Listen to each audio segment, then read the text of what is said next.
சாராய company owner TR Balu பாராளுமன்றத்தில் என்ன பேசினாரு? பிஜேபி இங்க எதிரி கிடையாது, ஸ்வீட் எனிமீஸ். எப்படி இங்க சனாதனம் அப்படியே கொக்கரிக்கிறது, மோடியே இங்க வேண்டியது, அங்க போனா கால தர வேண்டியது. இங்க இருந்து செங்கலை காட்டி இந்த செங்கல் சைக்க ஒண்ணு தெரியுது. இப்ப ஆனா உனா செங்கல் எடுத்துட்டு போயிருக்க வேண்டியது டெல்லிக்கு. கேலோ இந்தியான்னு மோடிக்கு அழைப்பு விடுக்க தெரிஞ்சது, அப்ப போயிருக்க வேண்டியது. உதயநிதி செங்கலை கொண்டு போய் காமிச்சா ஐயா எய்ம்ஸ் வரலாம் போய் பேசிருக்க வேண்டியதானே. அங்க போனா பம்மி உட்காந்துக்கிறது. இப்படி பொன்முடி மேல நடவடிக்கை எடுக்காதீங்க, செந்தில் பாலாஜி மேல நடவடிக்கை எடுக்காதீங்க, அங்க பேக்கரி டீலிங் பண்ண போயிட வேண்டியது. இங்க வந்தா மோடி, அமித்ஷா, எய்ம்ஸ் வேண்டியது, அங்க போய் கேட்க வேண்டியதானே. சரி, மோடி இங்க வர்றாருல்ல, டெல்லியில கேட்கறதுக்கு துப்பு இல்ல, துணிவு இல்ல, திராணி இல்ல, முதுகலம் இல்ல, ரைட்டு.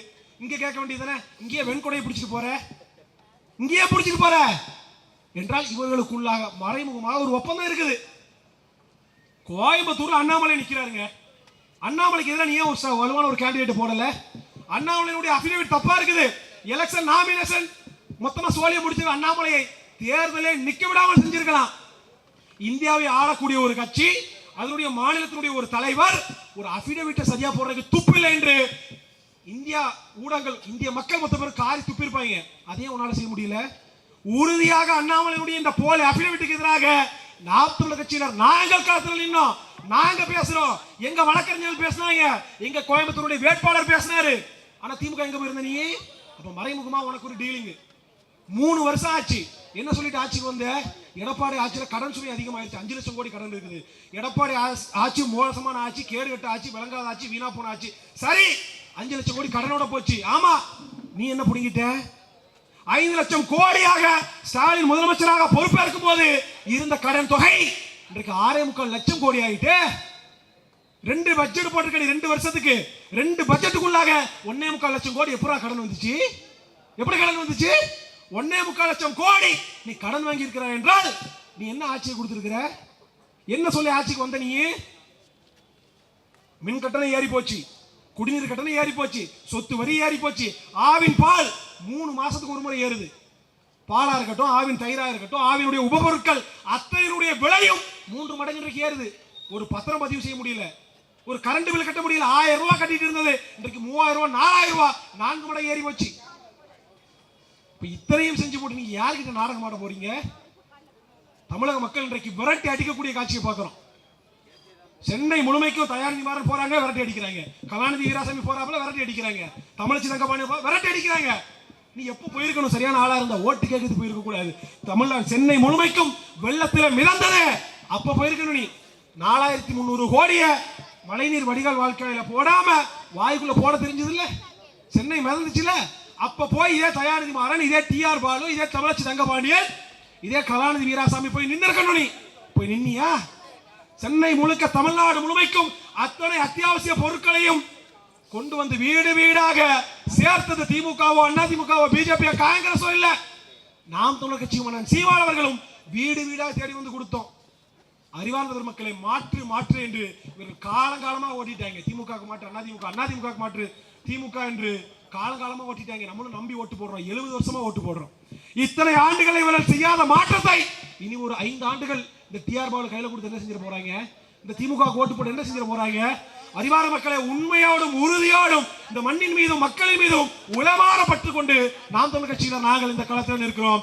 இந்த தொகுதி உட்பட ஒட்டுமொத்தமாக தமிழ்நாடு முழுமைக்கும் போட்டியிடக்கூடிய ஒற்றை கட்சியாக இந்த களத்தில் நாங்கள் இருக்கிறோம். உலகத்திலேயே 28% ஜிஎஸ்டி வாங்குற ஒரு கேவலங்கட்ட ஆட்சி அதிகாரம் அரசு இருக்குது என்றால் அது இந்த மோடி தலைமையிலான இந்த விளங்காத அரசு.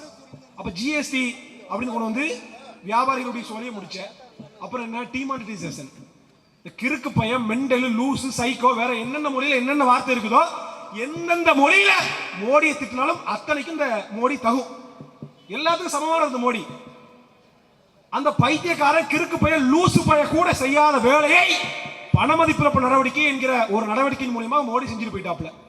ராத்திரி இந்த மாதிரி ஊடகம் முன்னாடி தோண்டி இது வரைக்கும் பாக்கெட்ல வச்சுக்கிட்டு செலவு பண்ணிட்டு இருந்த 1000 ரூபாய் 500 ரூபாய் செல்லாது சொல்லிட்டு ஜப்பானுக்கு போயிட்டு இந்த பரதேசி பிளைட் ஏறி மறுநாள் காலையில பால் வாங்க போனவன், மீன் வாங்க போனவன், காய்கறி வாங்க போனவன், மருத்துவமனைக்கு போனவன், பள்ளிக்கூடத்துக்கு பீஸ் கட்ட போனவன், கல்லூரிக்கு காசு கொண்டு போனவன், மண்டபத்துக்கு காசு, எல்லாம் நடுத்தெருவுல ஏடிஎம் வாசலையும் வங்கி வாசலையும் சொந்தமாக நாம் உழைத்து சம்பாதித்த பணத்தை செலவு செய்ய முடியாமல் ஒரு 1000 ரூபாய் 500 ரூபாய மாத்துறதுக்கு நாய் படாத பாடுபட்டோம். என்ன சொன்னார் மோடி? 50 நாட்கள் பொறுத்துக்கோங்க. எல்லா சங்கி கூட்டமும், தமிழ் ஊடகங்கள், இந்திய ஊடகங்கள் எல்லாத்தையும் உட்கார்ந்துட்டு மோடி வாக்குறுதி கொடுத்தார், கேரண்டி என்னவா 50 நாட்கள் பொறுத்துருங்க, நாடு சொர்க்கமாக போகுது. பொறுத்திருந்தோம். 50 நாட்கள் இல்லை, 500 நாட்களை கடந்து விட்டது. அறிவார்ந்த மக்களை 7 ஆண்டுகள் கடந்து விட்டது. இதுவரைக்கும் ஏன் நாடு சொர்க்கமாக இல்ல? என்ன சொன்னார் தெரியுமா மோடி? 50 நாட்கள் பொறுத்திருங்கள், நாடு சொர்க்கமாக ஆகவில்லை என்றால் என்னை பெட்ரோல் ஊத்தி கொளுத்துங்க சொன்னவர் மோடி. இன்னைக்கு நீங்களா கொளுத்திக்கிறீங்களா எப்படி? அப்ப வேடிக்கை. அப்ப பணமதிப்பிழப்பு நடவடிக்கையை கொண்டு வந்து ஒட்டுமொத்தமாக இந்திய மக்கள் மொத்தம் சொல்லி முடிச்சான். இப்படி எல்லா விதமான நடவடிக்கையும் கொண்டு வர்றான் அப்படின்னா அது மக்களுக்கு எதிரானதாக மட்டும்தான் இருக்குது. இன்னொரு முறை இந்த மோடி இந்த பிஜேபி ஆட்சி அதிகாரத்துக்கு வந்துச்சு அப்படின்னா இந்தியான்ற நாட்டை மறந்துட வேண்டியதான், வெறும் சுடுகாடு மட்டும்தான் இருக்கும். அப்ப மோடியை வீழ்த்தணும், பிஜேபியை எழ விடாமல் செய்யணும். என்ன வழி? திமுக காங்கிரஸ் ஓட்டு போடுறதா? காங்கிரஸ் ஓட்டு போட்டா சரியாயிடுவாள்ல? பிஜேபிக்கும் காங்கிரஸுக்கும் சொல்லிக் கொள்ளக்கூடிய அளவிற்கு என்ன மாற்று இருக்கு? அவனும் அதே தனியார் மயம் தாராளமயம், இவனும் தனியார் மயம் அதே தாராளமயம். அவனும் அதே வெளியுறவுத்துறை கொள்கை, இவனும் அதே வெளியுறவுத்துறை கொள்கை.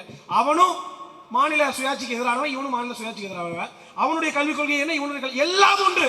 அவனுடைய வரி விதிப்பு கொள்கையா இருக்கட்டும், கல்வி கொள்கையா இருக்கட்டும், வேலை வாய்ப்பு சம்பந்தமான விடயங்களா இருக்கட்டும், எல்லாமும். இன்னும் சொல்ல போனால் எதுக்கு மக்கள் பிஜேபிக்கு மாறி ஓட்டு போட்டாங்க 2014? அதுக்கு முன்னாடி உள்ள 2004 இருந்து 14 வரைக்கும் இருந்த காங்கிரஸ் ஆட்சியினுடைய கொடூர தன்மை, அதுக்காக மாற்றி ஓட்டு போட்டாங்க. சட்டி சூடா இருக்குது, நெருப்பு குண்டத்துல போய் விழுத மாதிரி அங்கிருந்து இங்க தாவுனாங்க, இப்ப மறுபடியும் இங்கிருந்து அங்க தாவ பாக்குறாங்க. அப்ப காங்கிரஸுக்கு மாற்று பிஜேபியோ, பிஜேபிக்கு மாற்று காங்கிரஸோ கிடையாது என்றால் இவர்களுக்கு உண்மையான மாற்று என்பது நாம் தமிழர் கட்சி. அறிவார்ந்த மக்களை இவர்கள் பிஜேபியை வீழ்த்த வேண்டும் என்று தமிழ்நாட்டில் கொக்கரிச்சிட்டு இருக்கிறான். தமிழ்நாட்டில் பிஜேபிக்கு என்ன இருக்குது செல்வாக்கு? இவன் நோட்டா கூட போட்டி போடுற பையன், இவனுக்கு என்ன செல்வாக்கு இருக்குது தமிழ்நாட்டில்?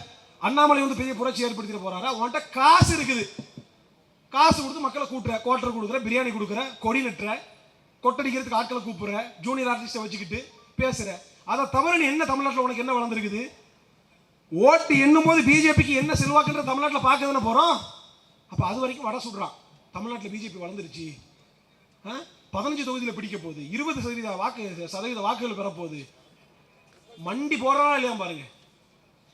தேர்தல் இந்த ஓட்டு எண்ணிக்கை அன்றைக்கு நான் சவால் விடுறேன், நாம் தமிழர் கட்சியை விட பிஜேபி ஒரே ஒரு வாக்கு அதிகம் வாங்கிவிட்டால் அபூபக்கர் அரசியல் வாழ்க்கையை விட்டு போயிடுறேன். எதுக்கு பிஜேபி? தமிழ்நாட்டு மக்களுக்கு 10 ஆண்டு காலமாக இந்தியாவை உன் கையில கொடுத்த ஒரு ஆணையும் புடுங்கல்ல. நீ என்ன செஞ்சிட போற? புயல் வெள்ளத்தால பேரிடர்னால பாதிக்கப்பட்ட வந்தாரா மோடி, வந்தாரா அமித்ஷா, வந்தாரா நிர்மலா சீதாராமன்? எங்க போன நீ? கஜா புயல், ஓகி புயல், மிக்ஜாம் புயல், தானே புயல், வருதா புயல், எல்லா புயல்லையும் செத்து ஒதுங்கணுமடா. எங்க மீனவர்கள் அத்துணை பேரை கொண்டாடா. பிரிஜோன்ற ஒரு மீனவனை கட்டி வச்சு அடிச்சு மூஞ்சில ஆசிட் ஊத்தி உடல் உறுப்புகளை விரலையெல்லாம் வெட்டி எரிஞ்சாங்கடா. சிங்கள மயில புடுங்க போயிருந்தா நீ? எதுக்காக உனக்கு ஓட்டு? இப்ப வந்து பேசுற அயோக்கிய கச்சத்தீவை கொடுத்துட்டாங்க, நக்கிட்டு இருக்கியா நீ 10 வருஷமா? மோடி 56 இன்ச்சு மார்புன்றிய மயில புடிங்கிட்டு இருக்கியா? உன் பாரத மாதா, நீ சொல்ற பாரத மாதா அருணாச்சல பிரதேசம், சீனாக்காரன் பாரத மாதாக்கு வேற பேர் வச்சுட்டான்டா. நாண்டுகிட்டு செத்துருக்க வேண்டாமா நீ? இல்ல அகண்ட பாரதத்தை புடுங்க போறாரா அவரு? அகண்ட பாரதத்தை, இருக்கிற பாரதத்தை காப்பாத்த காணோம். துப்பு இல்ல உனக்கு. மோடி என்பவன் எவ்வளவு பெரிய தொடை நடுங்கி இந்திய ஊடகங்கள் அவனை வந்து பெரிய அப்படி பிம்பமா காட்டி வச்சிருக்கு. உலகத்தில் இவர் தான் பெரிய பாப்புலர் லீடர், இவர் விட்டு ஆள் இல்லைன்னு. நீ பேசியிருக்கணுமா வேண்டாமா? அருணாச்சல பிரதேசம் இந்தியாவினுடையது, சீனாக்காரனுக்கு எந்த பங்கும் இல்லை.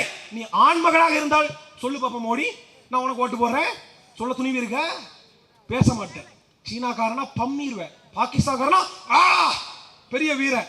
ஏன் பாகிஸ்தான் காட்டுற அதே துணிவு சீனா கிட்ட காட்டு, டவுசரை கலத்தி விட்டுருவான் சீனாக்காரன். அப்ப அதுக்கு பயப்படுற நீ, அதுக்கு பயப்படுற நீ மோடி. நீ என்ன கச்சத்தீவை பத்தி நீ என்ன பேசுற? கச்சத்தீவை கொடுக்கும்போது பிஜேபி என்ன ஸ்டாண்ட்ல இருந்துச்சு என்றால் மாறி மாறி நாடகம் போடுவாங்க.